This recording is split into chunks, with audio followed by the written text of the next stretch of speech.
सुप्रभात दोस्तों, welcome to S2 classes Subra Saraswati classes. तो आज की क्लास में क्लास 12 की फिजिक्स चल ही रही है हमारी, जिसमें पहले वीडियो में हमने आपको फोर्स, कूलम्स लॉ की वजह से दो चार्जेस के बीच का फोर्स, इलेक्ट्रिक फील्ड निकालना, इलेक्ट्रिक फील्ड लाइंस निकालना, इंटीग्रेशन, डिफरेंशिएशन, स्केलर, वेक्टर, उसके साथ साथ ट्रिग्नोमेट्रिक रेशियो वगैरह वगैरह चीज़ें विथ एनसीईआरटी क्वेश्चंस बताई। फिर दूसरे लेक्चर में हम स्टार्ट किए थे एप्लीकेशन ऑफ कूलम्स लॉ, और एप्लीकेशन ऑफ कूलम्स लॉ में हमने आपको क्या क्या बताया है और उसके क्या क्या फॉर्मूला है वो थोड़ा सा रिकैप कराते हुए आज एप्लीकेशन ऑफ कूलम्स लॉ का लास्ट टॉपिक है, उसको कंप्लीट कर देंगे। फिर इसके बाद हम स्टार्ट करेंगे इलेक्ट्रिक डाइपोल। जब इलेक्ट्रिक डाइपोल हो जाएगी तो इलेक्ट्रिक फ्लक्स और गॉस लॉ, फिर इलेक्ट्रिक फ्लक्स और गॉस लॉ हो जाएगी तो एप्लीकेशन ऑफ गॉस लॉ करते हुए इस चैप्टर के सारे क्वेश्चंस को साथ साथ बनाते हुए सारी चीज़ों को कंप्लीट कर देंगे। यानी आप पकड़ के चलो तो ये वीडियो हो जाएगी आपकी एप्लीकेशन ऑफ गॉस लॉ का लास्ट वीडियो।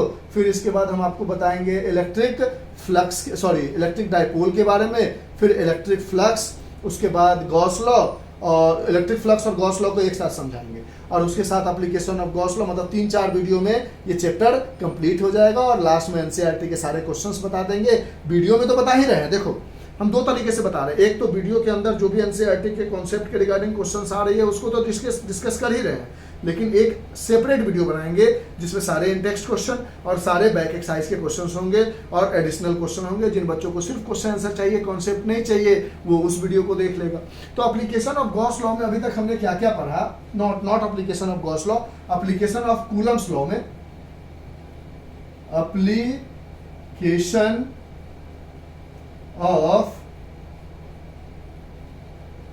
कूलम्स लॉ, इसमें क्या क्या चीजें हमने देखी।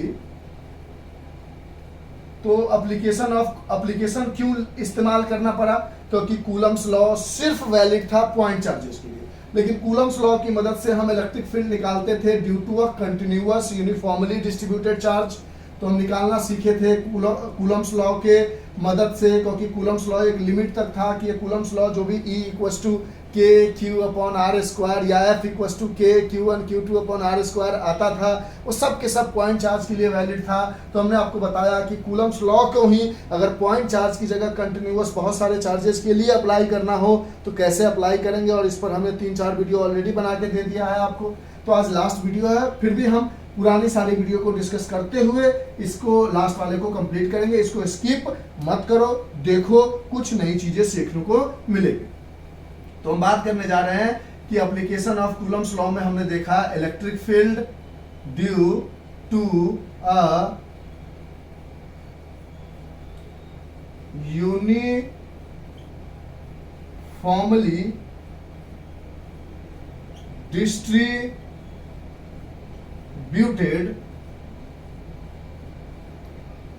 continuous charges using Coulomb's law। यानी कूलम्स लॉ का ही इस्तेमाल किया, लेकिन हमने इलेक्ट्रिक फील्ड कंटिन्यूअस चार्जेस की वजह से भी निकाला, कैसे कैसे पॉइंट चार्जेस काटे, उस पॉइंट चार्जेस की वजह से जो इलेक्ट्रिक फील्ड था उसको लिखा, फिर उसको पूरा इंटीग्रेट कर दिया जिसकी वजह से टोटल ई नेट आ गई। ये सब कहानी आप ऑलरेडी समझ चुके हो और देख भी चुके हो। पहला आपने देखा था रिंग की वजह से, जिसको हम सर्कल भी कह सकते हैं। इसमें आपने इसके पहले पार्ट में देखा था आपने कि रिंग की वजह से या सर्कल की वजह से ऑन या एट इट्स सेंटर, और इसके दूसरे वाले में आपने देखा था ऑन इट्स एक्सिस। जैसे ये यूनिफॉर्मली डिस्ट्रीब्यूटेड चार्ज था सर्कुलर का या रिंग का, रिंग के नाम से ज्यादा क्वेश्चन पूछता है, इसमें सर्कल नहीं देगा। सर्कल बोले या रिंग बोले दोनों का मतलब सेम है।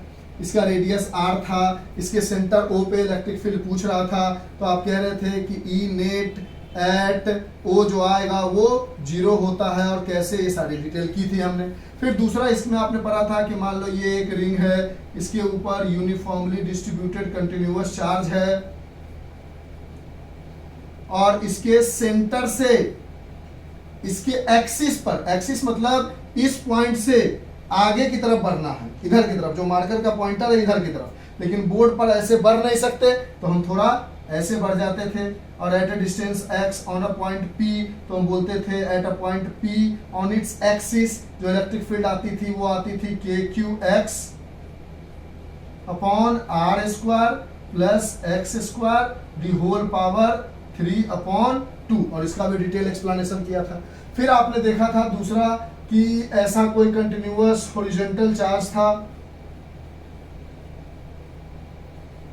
जिसके ऊपर चारों तरफ चार्ज फैली पड़ी थी, और इससे x दूरी आगे बढ़ने के बाद इस पॉइंट P पर आपसे पूछ रहा था कितनी इलेक्ट्रिक फील्ड होगी, तो आप कह रहे थे कि इस पॉइंट P पर जो इलेक्ट्रिक फील्ड होगी वो k lambda bracket 1/x minus 1/x plus l होती थी, और इसका भी पूरा डेरिवेशन किया था।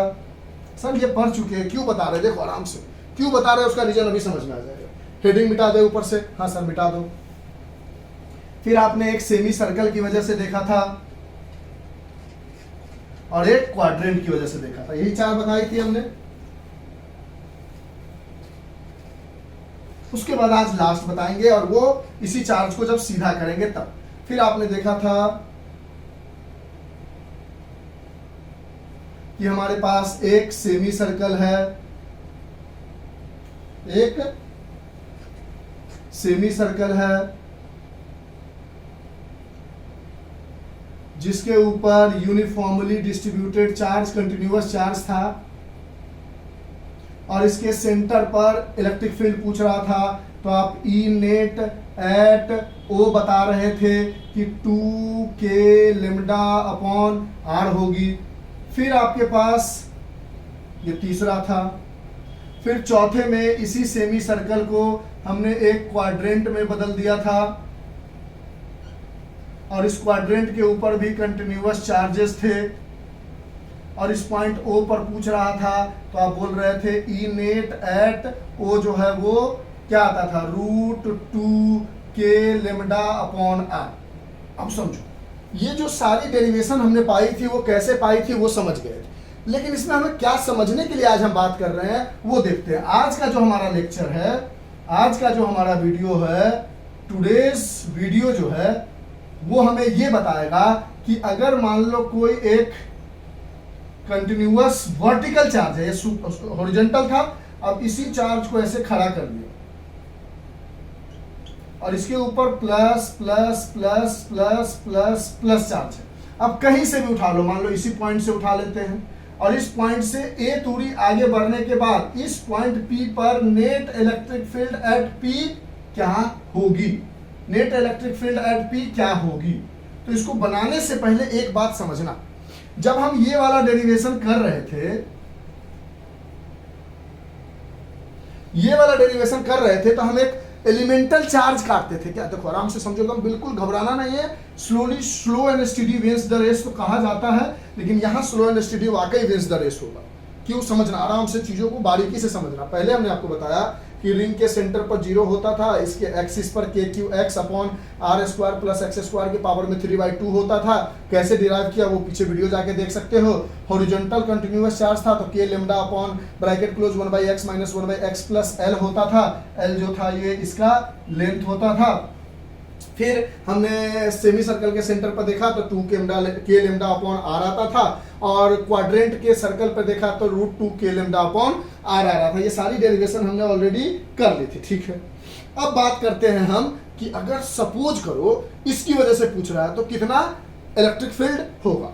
तो जब ये क्वेश्चन हम बना रहे थे तो याद करो हम क्या करते थे कि जिस पॉइंट पर इलेक्ट्रिक फील्ड निकालना है उस पॉइंट से कुछ दूरी आगे बढ़ जाते थे, और अगर y दूरी आगे बढ़ते थे तो वहां पर एक छोटा सा एलिमेंट काटते थे जिसका लेंथ क्या मानते थे, dy मानते थे। इसमें जब हम बनाते थे तो इससे हम कुछ ऊपर बढ़ते थे, और कितना आगे बढ़ते थे, थीटा आगे बढ़ते थे, क्योंकि एंगल में है, और ये वाले एंगल को क्या मानते थे, डी थीटा। जब इसमें हम आगे बढ़ते थे तो कहीं पर कोई एलिमेंट काटते थे तो इसमें भी हम थीटा आगे बढ़ते थे, और इसको क्या काटते थे, डी थीटा। उसी तरह जिस पॉइंट के पास इलेक्ट्रिक फील्ड चाहिए उस पॉइंट से हम कुछ आगे बढ़ेंगे। समझ रहे क्या समझाने की कोशिश कर रहे हैं। देखो पॉइंट पी पर इलेक्ट्रिक फील्ड चाहिए था, तो हमें पता था कि कूलम्स लॉ किस पे एप्लीकेबल है, पॉइंट चार्जेस पे एप्लीकेबल है। तो कहीं पर कोई एलिमेंटल पॉइंट चार्जेस काटना पड़ेगा हमें, तो हम जिस पॉइंट पर चाहिए था उससे थोड़ा आगे बढ़ते थे, और इस जितना दूर आगे बढ़ते थे उसको कुछ मान लेते थे, सपोज वाई माना था, तो छोटा सा जो लेंथ था इसको भी हमने क्या माना था, ये अगर वाई था तो इसको हम डी वाई मानते थे, याद है, और छोटा सा काटते थे। उसी तरह इसमें जब आगे बढ़े थे, थीटा कुछ ऊपर आगे बढ़े थे तो डी थीटा मानते थे, इसमें भी थीटा आगे बढ़े थे तो डी थीटा मानते थे। सेम उसी तरह जहां पॉइंट पर ये एक्सिस है, जहां से हमें जिस जगह से इलेक्ट्रिक फील्ड इस पॉइंट पी पर चाहिए उससे कुछ ऊपर बढ़ेंगे, अगर L आगे बढ़ेंगे तो यहाँ पर जो एलिमेंट काटेंगे उसको डी एल मानेंगे, अगर Y आगे बढ़ेंगे तो यहाँ पर जो एलिमेंट काटेंगे उसको डी वाई मानेंगे, अगर X आगे बढ़ेंगे तो यहाँ पर जो एलिमेंट काटेंगे वो डी एक्स मानेंगे। ये बढ़ने का आगे लॉजिक पकड़ पाए क्या, समझाने की कोशिश करें, फिर डेरिवेशन में तो कोई प्रॉब्लम होने नहीं वाली है। यानी यहाँ पर भी हम Y आगे बढ़ के डी वाई काटते थे तब निकालते थे, यहाँ पर भी हम थीटा आगे बढ़ के डी थीटा काटते थे, यहाँ पर भी थीटा आगे बढ़ के डी थीटा। उसी तरह इस पॉइंट से कुछ दूरी आगे बढ़ के एक लेंथ काटेंगे, अगर y दूरी आगे बढ़ेंगे तो ये dy होगा, अगर x दूरी आगे बढ़ेंगे तो ये dx होगा, अगर l दूरी आगे बढ़ा है तो ये dl बनेगा। जैसे यहाँ y आगे बढ़ के dy हो रहा था, यहाँ थीटा आगे बढ़ के d थीटा हो रहा था, यहाँ पर भी थीटा आगे बढ़ के d थीटा हम काट रहे थे। ये बात पकड़ में आई थोड़ी थोड़ी। चलो अब हम इसका डेरिवेशन करने जा रहे हैं, इरेज कर दे, और इसी बहाने आपको सारा फार्मूला एक बार रिवाइज भी हो गया। अब ये क्या आएगा ये अभी डिराइव करके देख लेते हैं। तो ये बातें समझाने के लिए कि जो एलिमेंटल काटना होता है वो सब में काटना होता है। रिंग में क्या था कि सब तरफ एक जैसा था, तो कहीं पर भी काटते थे उसका सिमेट्रिक आता था।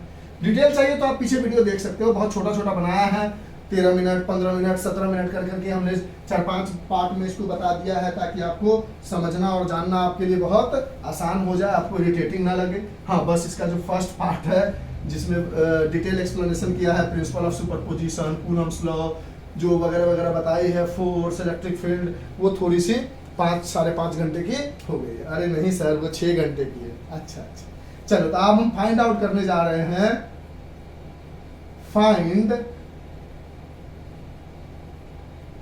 Electric field due to an uniformly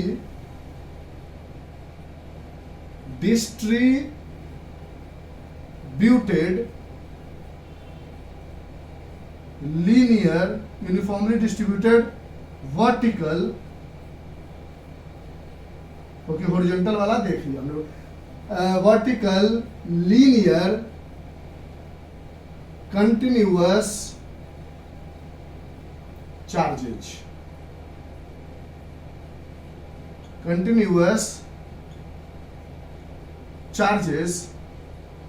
using Coulomb's law. अगर कहीं पर गलती से गॉस लॉ बोल दिया तो उसको कंसीडर मत करना, कूलम्स लॉ है, ठीक है। तो find electric field due to an uniformly distributed vertical linear continuous charges using Coulomb's law. यानी इस समय हमारा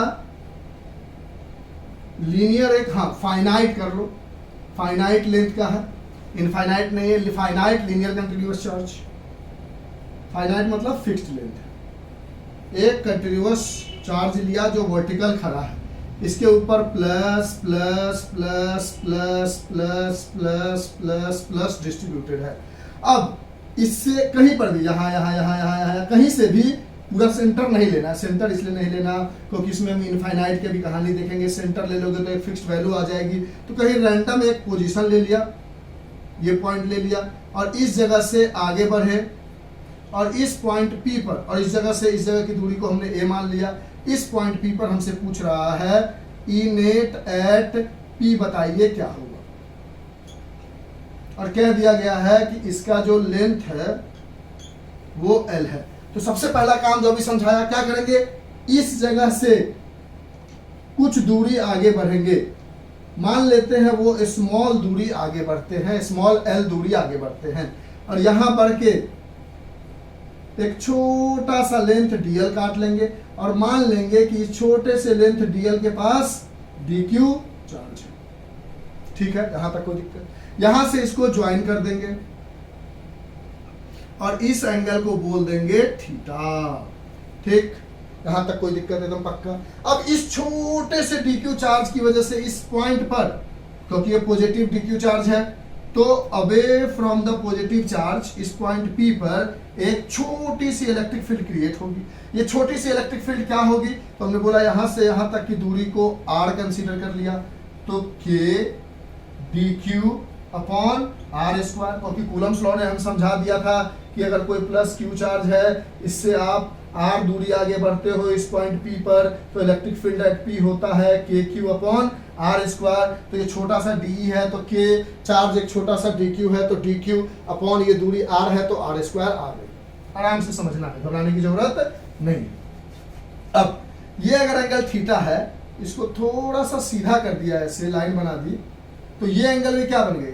थीटा, वर्टिकली अपोजिट एंगल। अब हम जानते हैं कि ऑलरेडी इतना डिस्कशन करके बताया है कि थीटा के अलोंग एक कंपोनेंट बनेगा, और वो कौन सा कंपोनेंट बनेगा? D E cos theta. और इसी थीटा के परपेंडिकुलर, इस थीटा से आगे बढ़ के 90 डिग्री पर एक परपेंडिकुलर एक एलिमेंट बनेगा, और वो क्या बनेगा? D E sine theta. अब आज तक क्या हो रहा था सेमी सर्कल में या सर्कल में कि उसके सिमेट्रिकल एलिमेंट होने की वजह से डी साइन थीटा या डी कॉस थीटा कैंसिल्ड हो जा रहा था, लेकिन क्या यहाँ पे कैंसिल होगा? देखो ना, यहाँ से दूर लिया तो यहाँ पर इतना ही है, यहाँ पर इतना है, तो कोई एक दूसरे को मिरर इमेज, देखो ना, इतना का कुछ इतना कैंसिल कर जाएगा, लेकिन बचा हुआ बच जाएगा। यानी कहीं ना कहीं हमें डी साइन थीटा और डी कॉस थीटा दोनों बचेगा। यहां तक कोई दिक्कत है? अच्छे से समझो एकदम बात को। तो आप बोलोगे कि आपको दो इलेक्ट्रिक फील्ड मिली। देखो तो ये वाली जो लाइन है, ये वाली लाइन इस पूरे चार्ज के परपेंडिकुलर है, तो यानी ये एक आपको कैसी मिली? Perpendicular electric field. और ये वाली जो लाइन है इस पूरे लाइन के पैरेलल है, तो ये वाली इलेक्ट्रिक फील्ड कैसी मिली? Parallel electric field. यानी electrified electric field due to uniformly distributed vertical finite linear continuous charge during Coulomb's law की वजह से दो तरह की इलेक्ट्रिक फील्ड मिली। एक आपको मिली perpendicular electric field d E cos theta, और एक आपको मिली parallel electric field d E sine theta. अब इस डी कॉस थीटा को डी को इंटीग्रेट करते चले जाओगे पूरे लाइन के लिए, तो पूरा का पूरा परपेंडिकुलर मिल जाएगा। इस डी साइन थीटा को भी इंटीग्रेट कर दोगे पूरे लाइन के लिए, तो पूरा का पूरा परपेंडिकुलर मिल जाएगा। अब सवाल उठता है कहां से कहां इंटीग्रेट करना है हमें। तो एक काम करो, लास्ट पॉइंट ये है, इसको ज्वाइन कर लो। दूसरा लास्ट पॉइंट ये है, इसको ज्वाइन कर लो।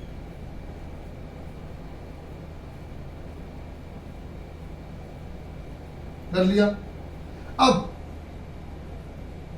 ये एंगल आप ऑलरेडी थीटा मान चुके हो, आराम से आराम से ये एंगल ऑलरेडी थीटा मान चुके हो। तो एक काम करते हैं, यहां से लेकर और ये वाली लाइन से ही तो एंगल बनानी है हमें। ये वाली लाइन की तो इलेक्ट्रिक फील्ड मिल चुकी है, यहां से ऐसे ऐसे आ चुकी है यहां से।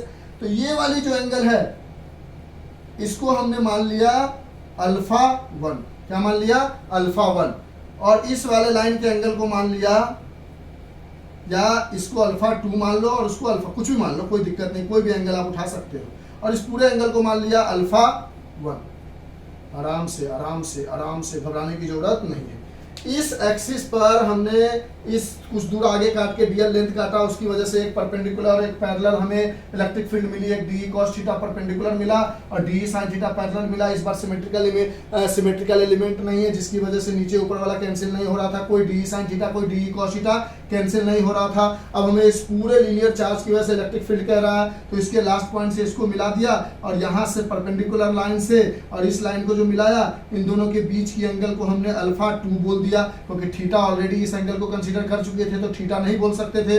और इस लाइन से जो ये लाइन मिलाया, जो ये वाली लाइन मिलाई, यहां से यहां तक की दूरी को, एंगल को हमने अल्फा 1 बोल दिया। अब इस जगह से अगर देखो तो एक एंगल नीचे की तरफ जा रही है। देखो इस जगह से अगर आप कंसीडर करो तो एक एंगल नीचे जा रही है और एक एंगल ऊपर जा रही है। यानी एक एंगल को अगर आप निगेटिव लोगे तो एक एंगल को पॉजिटिव लेना होगा, एक एंगल को निगेटिव लोगे तो एक एंगल को पॉजिटिव लेना होगा। यहाँ तक बात समझ में आई? एकदम बारीकी से चीजों को पकड़ोगे तो मजा आ जाएगा, थोड़ा भी कंफ्यूज करोगे तो कंफ्यूजन क्रिएट हो जाएगी। एकदम अच्छे से समझना है, कंफ्यूज तो बिल्कुल नहीं करना है, समझे? एकदम धीरे धीरे देखो, समझ में आएगी चीज जरूर, एकदम पक्की वाली बात समझ में आएगी। ठीक है, अब ऊपर वाला हेडिंग को मिटाते हैं, मिटा दे। ये वाली डायग्राम की पूरी कहानी समझ में आ गई सर। अब किसी एक को लेके हम चलते हैं और फिर दूसरे को भी लेके चलेंगे। पहले किसी एक को प्रूफ कर लेते हैं। तो एक पैरेलल और एक परपेंडिकुलर आ गया, जिसको हम कहीं साइड में लिख लेते हैं ताकि हमारे पास एक भरपूर जगह हो जाए, और इसको हटा देते हैं। यानी दो इलेक्ट्रिक फील्ड हमारे पास आई, एक ई परपेंडिकुलर आई जो कि आई -α2 से +α1 तक। क्यों माइनस, एक का प्लस एक को माइनस इसलिए क्योंकि दोनों दो तरफ की एंगल बन के आ रही थी, DE cos थीटा। और एक पैरेलल आई, पैरेलल को प्रूफ कर लेते हैं। ये आई हमारे पास इंटीग्रेशन -α2 से +α1 DE sin थीटा। अब इसको हटा देते हैं। अब देखेंगे चीजों को। अब हमने देखा कि DE की जगह हमारे पास ऑलरेडी है K dq/r²। तो हमने डाला E पैरेलल = इंटीग्रेशन -α2 से +α1 K dq/r² sin थीटा। अच्छा, अब हमें एक कंफ्यूजन है कि देखो ना, जब हमने L दूरी आगे बढ़े तो ये लेंथ R थी, अगर थोड़ा कम आगे बढ़ते तो ये R होती, यानी R भी फिक्स्ड नहीं है। अच्छा, अब अगर DL आगे बढ़े तो ये एंगल थीटा बना, अगर इतना ही L आगे बढ़ते तो यहाँ पर कहीं ना कुछ आता और ये एंगल छोटा सा एंगल थीटा बनता, यानी थीटा भी फिक्स्ड नहीं है। अच्छा, यहाँ पर बढ़ के एक DQ चार्ज काटा, यहाँ पर बढ़ के एक DQ चार्ज काटा, यानी आगे हमने देखा, यहाँ से हमने एक बात गौर की कि K और थीटा दोनों कैसा है, वेरिएबल है। और अगर दोनों वेरिएबल देखो ना, R और थीटा दोनों वेरिएबल है, क्योंकि देखो प्रॉब्लम ये है कि यहाँ पर अगर हमने L लेंथ आगे बढ़े और ये दूरी R है, और कोई कहता ना L थोड़ा और आगे बढ़ जाते तो R यहाँ से लेते और बड़ा हो जाता, और कोई कहता ना L इतना ही लेंगे तो R छोटा हो जाता, और R के बड़ा छोटे होने की वजह से थीटा एंगल भी बड़ा छोटा होता, यानी R और थीटा दोनों क्या है, वेरिएबल है, यानी R और थीटा को तो बाहर निकाल नहीं सकते। अभी हमारे पास क्या बचा, E पैरेलल = K तो कांस्टेंट है, जिसकी वैल्यू ऑलरेडी हमें पता है कि ये 1/4 पाई एप्सिलॉन नॉट, जिसकी वैल्यू 9 × 10⁹ न्यूटन मीटर स्क्वायर पर कूलम स्क्वायर होता है इन एयर में। और जहां पर एप्सिलॉन नॉट अगर इसकी वैल्यू डालो तो 8.854 × 10⁻² coulomb square upon newton metre square होता है किसमें, एयर में। तो यहाँ पर 4 की जगह 4, पाई की जगह 3.14 डाला और एप्सिलॉन नॉट की जगह ये डाला, तो ये वैल्यू सॉल्व करके हमें मिल गई थी। तो K तो कोई दिक्कत नहीं, तो K बाहर निकाल लिया, इंटीग्रेशन किया -α2 से +α1 तक। अब DQ लिखा, sin थीटा लिखा, अपॉन r² लिखा। अब लास्ट वीडियो में, फर्स्ट वीडियो में हमने आपको बताया था कि लीनियर चार्ज डिस्ट्रीब्यूशन के लिए हम एक टर्म यूज करते हैं लेमडा। लेमडा क्या होता है, चार्ज पर यूनिट लेंथ। तो अगर इस यूनिट लेंथ जो DL लेंथ काटा है, इस यूनिट लेंथ के लिए अगर हम लेमडा लिखे तो क्या लिखेंगे, लेमडा = चार्ज, यानी DQ चार्ज है छोटे से DL लेंथ के लिए, और लेंथ क्या है, DL है। यहां से DQ बराबर क्या आ गया, लेमडा DL आ गया, डाल दिया हमने। तो E पैरेलल बराबर हमारे पास आ गया K इंटीग्रेशन -α2 से +α1 DQ की जगह K lambda DL upon r² sin theta. यहां तक कोई दिक्कत, ये वाला पोर्शन R और थीटा वेरिएबल है और K की ये वैल्यू होती है और लेमडा बराबर ये होता है। ये हटाने का मूड में है हम, लिख लो जो भी लिखना है, लिख लिया आराम आराम से। कुछ कुछ चीजें हटाएंगे तो बीच बीच में आप प्यार प्यार से लिखते चलो, हम बहुत प्यार से समझाने की कोशिश कर रहे हैं ताकि आपको कंफ्यूजन ना हो। अब आपने बोला कि सब चीज वेरिएबल है, तो हम ये वाला ट्रायंगल उठा लेते हैं, ये पॉइंट ले लेते हैं A, ये पॉइंट ले लेते हैं B, और ये तो P है, यानी APB, ये वाला ट्रायंगल उठाते हैं। तो अगर ये वाला ट्रायंगल आप उठाओगे, जहां पर ये ए है, ये पी है, ये बी है, तो ये 90 डिग्री होने की वजह से ये एक राइट एंगल ट्रायंगल हो गया। तो इस राइट एंगल ट्रायंगल की ये बेस हो गई, ये परपेंडिकुलर हो गई और 90 डिग्री के सामने वाली हाइपोटेनियस हो गई। तो 90 डिग्री के सामने वाली जो हाइपोटेनियस है उसकी वैल्यू है आर, जो बेस है उसकी वैल्यू है ए, और जो परपेंडिकुलर है वो हम एल लेंथ आगे बढ़ के गए हैं तो एल। अगर इसमें हम लगाए tan थीटा तो क्या होती है, परपेंडिकुलर अपॉन बेस। परपेंडिकुलर क्या है मेरे पास एल, बेस क्या है मेरे पास ए, तो यहां से एल बराबर ए को इधर मल्टीप्लाई करोगे तो क्या मिला ए tan थीटा। लेकिन एल नहीं चाहिए हमें, डीएल चाहिए, तो यहां से हम डी एल बराबर लिख सकते हैं डीएल को थीटा के, यानी यहां पर हमें मिला एल बराबर ए tan थीटा। अब हम कह रहे हैं differentiate with respect to theta, तो एल क्या बन जाएगा d L upon d theta is equal to a tan theta का डिफरेंशिएशन होता है सेक स्क्वायर थीटा, और डी थीटा का हो जाएगा d theta upon d theta cut जाएगा, यहां से मिला d L upon d theta is equal to a sec square theta. अब यहां से डी थीटा को उधर ले जाओगे तो डी एल बराबर क्या मिला a sec square theta d theta. कोई दिक्कत है, पक्की वाली बात। यानी यहां से हमें एक चीज मिला d L is equal to a sec square theta d theta. कैसे लाया ये समझ में आया, tan थीटा लगाया तो tan थीटा बराबर परपेंडिकुलर अपॉन बेस, परपेंडिकुलर की जगह एल, बेस की जगह ए, तो ए को इधर मल्टीप्लाई किया तो एल बराबर ए tan थीटा। फिर इस पूरे को हमने डी थीटा के रिस्पेक्ट में यानी थीटा के रिस्पेक्ट में डिफरेंशिएट कर दिया तो ये बन गया डीएल अपॉन डी थीटा, ये बन गया ए तो फिक्स्ड है क्योंकि ये दूरी यहां से ले लो, यहां से ले लो, यहां से ले लो, यहां से ले लो, यहां से ले लो, हर जगह ये दूरी फिक्स है, तो ए बाहर रह गया tan थीटा का सेक स्क्वायर थीटा और थीटा का d theta upon d theta जो 1 हो गया, यहां से डीएल अपॉन डी थीटा आ गया a sec square theta, dl बराबर आ गया a sec square theta d theta, यहां लिख दिया, कोई दिक्कत। अब आर को भी हटाना है, इसको इरेज करें, जो डीएल की वैल्यू यहां लिख दी है, ठीक है सर। अब इसी ट्रायंगल में, सेम ट्रायंगल में, ये हमारे पास जो बेस था वो ए था और ये जो हाइपोटेनियस परपेंडिकुलर था वो एल था। अब इसी ट्रायंगल में हम cos थीटा लगाते हैं, तो cos थीटा बराबर हमें क्या मिलता है बेस अपॉन हाइपोटेनियस। बेस क्या है हमारे पास a और हाइपोटेनियस क्या है r वेरिएबल है लेकिन a फिक्स्ड है, तो r को इधर cos थीटा को इधर कर सकते हैं, तो r बराबर a अपॉन cos थीटा मिल गया, कोई दिक्कत, यानी r बराबर मिल गया a अपॉन cos थीटा। अब इन दोनों वैल्यू को पुट करेंगे, डिफरेंशिएट करेंगे और हमारा कहानी बन जाएगा। इरेज करें पूरा ट्रायंगल को, कर दो सर, तो बारीकी से समझना, बहुत गहराई से हम आपको ले जाने की कोशिश कर रहे हैं, थोड़ी भी कंफ्यूजन होगी आप हमें बताओगे। तो यहाँ आप आगे बढ़ोगे तो बोलोगे ई पैरेलल बराबर, लेमडा तो बाहर निकल गया तो के लेमडा बाहर आ गया, अंदर में बचा हमारे पास इंटीग्रेशन माइनस अल्फा 2 से प्लस अल्फा 1 तक, डीएल की जगह डाल दिया हमने a sec square theta d theta. देखो लेमडा बाहर आ गया, डीएल की जगह डाल दिया a sec square theta d theta, और उसके अलावा साइन थीटा था तो लिख दिया साइन थीटा, अपॉन आर की जगह आया ए अपॉन कॉस थीटा क्योंकि आर स्क्वायर है, तो ए अपॉन कॉस थीटा का होल स्क्वायर। यहां तक कोई दिक्कत, पक्की वाली बात। अब आगे बढ़ते हैं, यहां से बोला ई पैरेलल बराबर, ब्रैकेट को खोला अंदर में के लेमडा इंटीग्रेशन माइनस अल्फा 2 से plus alpha 1 a sec square theta d theta sine theta upon a square upon cos square theta.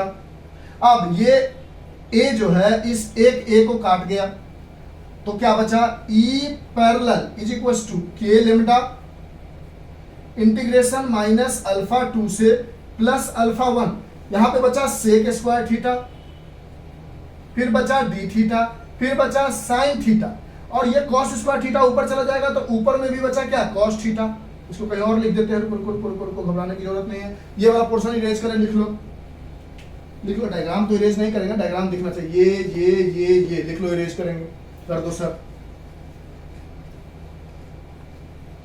अब यहां से हमारे पास गौर से देखेंगे तो मिला E parallel is equal to के लेमडा इंटीग्रेशन माइनस अल्फा 2 से प्लस अल्फा 1। अब ये बचा sec square theta d theta, a cut चुका है साइन थीटा। अब ये कॉस स्क्वायर थीटा जो है वो ऊपर चला गया, तो यहाँ आ गया कॉस स्क्वायर थीटा और नीचे में ए स्क्वायर में से ए कट के ए बच गया था, क्योंकि ए की वैल्यू तो फिक्स्ड है सब जगह, तो ए बाहर निकल गया। तो ई पैरेलल बराबर आ गया k lambda upon a integration minus alpha 2 से plus alpha 1।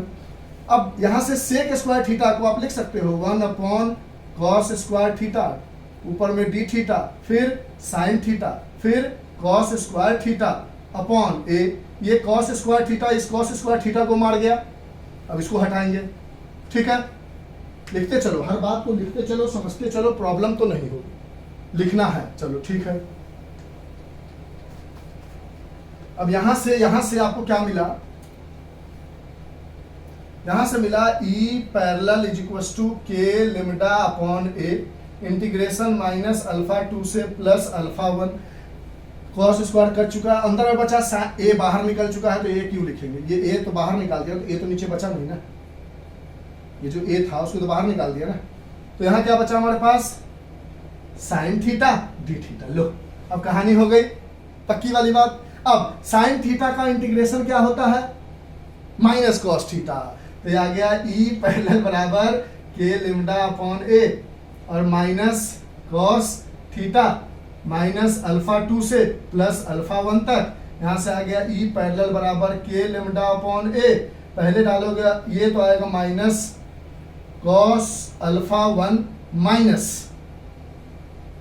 Cos minus alpha 2, और हम जानते हैं कॉस और अंदर में माइनस थीटा हो तो ये कॉस थीटा बन जाता है, ये माइनस हट जाता है, तो ये हमारे पास आ गया। यहां से आगे बढ़े तो आगे हमारे पास E parallel is equal to के lambda upon a minus cos alpha 1 minus cos alpha 2। कोई दिक्कत है, पक्की नहीं। साइन थीटा का क्या होता था, साइन का कॉस, कॉस का साइन माइनस साइन, तो साइन का माइनस कॉस। ठीक है, यहां तक कोई दिक्कत है। माइनस बाहर निकाल दो तो माइनस के लेमडा अपॉन ए लिखो एकदम आराम से, घबराने की जरूरत नहीं है। अब हम इसको थोड़ा सा टाइम देते हैं, मिटाएंगे इसको अब थोड़ा सा, फिर इसको साफ साफ करके साइड में लिख देंगे। जल्दी लिखो, लिख लिया। अच्छा अब इसको मिटाते हैं, इधर वाला मिटाया, तो अब हमने वैल्यू डाली, तो यहां से मिला हमारे पास E parallel is equal to के लेमडा अपॉन ए। ओहो एक गलती कर दिया ना, अगर हमारे पास माइनस कॉस थीटा है, कहां से कहा, माइनस अल्फा 2 से प्लस अल्फा 1, तो अब एक बार डालोगे माइनस कॉस अल्फा 1, फिर minus cos of minus alpha 2 ना, ये डालोगे ना। देखो ना ये माइनस तो है ना, ये माइनस तो फार्मूला की वजह से है, और ये माइनस और ये माइनस होकर क्या हो जाएगा, minus cos alpha 1 minus minus plus cos minus alpha 2, और कॉस माइनस थीटा बराबर कॉस थीटा होता है, तो इसको हमने लिख दिया minus cos alpha 1 plus cos alpha 2। यहाँ प्लस आ जाएगा, यहाँ प्लस आ जाएगा। ठीक है, कोई दिक्कत। अब यहां से ओवरऑल जो हमारा फार्मूला बन के आया वो क्या बन के आया, ब्रैकेट में ये हो गया cos alpha 2 minus cos alpha 1। कोई दिक्कत। ये किसका आ गया, पैरेलल का आ गया, किसका आ गया, पैरेलल का। अब हमें निकालना है परपेंडिकुलर के लिए। ये सही किया ना, देखो ना माइनस, हाँ माइनस था ना पहले से, और इसमें कंफ्यूजन है तो पहले माइनस बाहर निकाल लो। देखो हम कर गए कंफ्यूज, तो इससे पहले माइनस को हटा लिया, तो माइनस के लेमडा अपॉन ए बचा कॉस थीटा माइनस अल्फा 2 से प्लस अल्फा 1। अब डालो minus k lambda upon a cos alpha 1 minus cos minus alpha 2, और कॉस माइनस अल्फा 2 लिखो या कॉस अल्फा 2 लिखो, एक ही बात है। तो कॉस अल्फा 2 आया, cos alpha 1 minus cos alpha 2, बाहर में माइनस आया, इस माइनस को अंदर ले गए तो जो मन प्लस था वो माइनस में हो गया, जो माइनस था वो प्लस में हो गया। तो ऐसे ये वाला फॉर्मूला लिख लो ई पैरेलल के लिए, तब भी सही है। बाहर में माइनस कॉमन ले लिया तो ये cos alpha 1 minus cos alpha 2, या इस माइनस को अंदर ले गए तो के lambda upon 1 cos alpha 2 minus cos alpha 1 आ गया। पैरेलल की कहानी सब समझ में आई। अब जब आप परपेंडिकुलर की कहानी करोगे तो सब चीज यहां तक तो सेम ही पहुंचोगे ना, बस यहां पर क्या बच जाएगा, देखो लिख लो इसको, ये आ गया फॉर्मूला। जब आप इसको हटा दें, जब आप पैरेलल की कहानी किया था आपने, तो जो भी चीज किया सब चीज परपेंडिकुलर के लिए करोगे और लास्ट में यहां तक पहुंचोगे। तो जब आप ई परपेंडिकुलर के लिए करोगे तो आप बोलोगे के लेमडा अपॉन ए, सब चीज सेम होता जाएगा, माइनस अल्फा 2 से प्लस अल्फा 1, ये भी सेम रहेगा, बस जहां पर आपको साइन थीटा डी थीटा आया वहां पर कॉस थीटा डी थीटा आएगा, और कॉस थीटा डी थीटा का इंटीग्रेशन करोगे तो वो साइन थीटा आता है। इरेज कर दे इधर वाला। कंफ्यूज तो नहीं किए ना? नहीं सर, बहुत बहुत आराम से समझाया आपने, बहुत मजा आया है सीरियसली। चलो थैंक यू।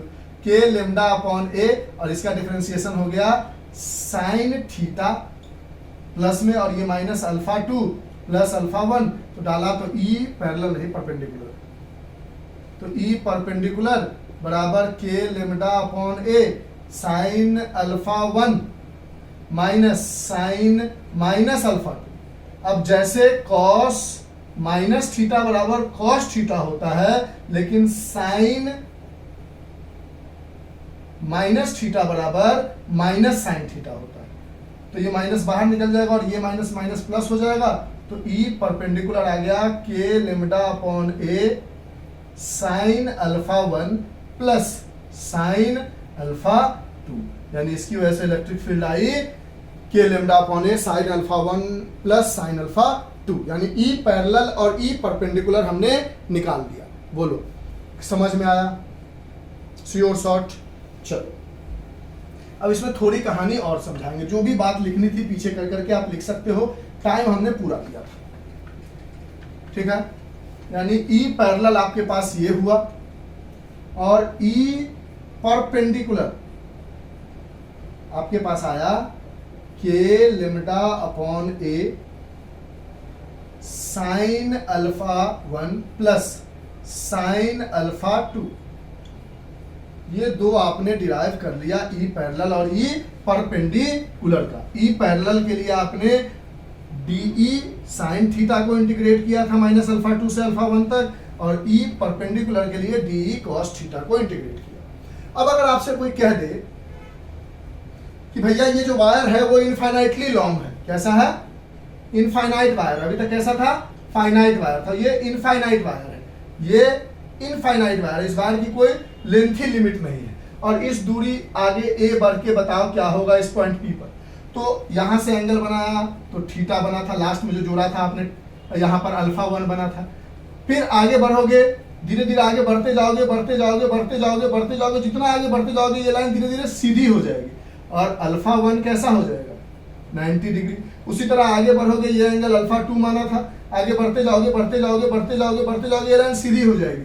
यानी जब आपके पास इसी जगह इनफाइनाइट वायर होगा तो अल्फा 1 की वैल्यू आ जाएगी 90 डिग्री और अल्फा 2 की भी वैल्यू आ जाएगी 90 डिग्री। अब यहाँ वैल्यू डालोगे तो कॉस 90 0 और कॉस 90 0, ठीक है। यानी ई पैरेलल की वैल्यू आ जाएगी 0 और साइन 91 साइन 91 2, यानी ई परपेंडिकुलर की वैल्यू आ जाएगी 2 के लेमडा अपॉन ए। अगर कोई कह दे कि इनफाइनाइट वायर नहीं है, कैसा है?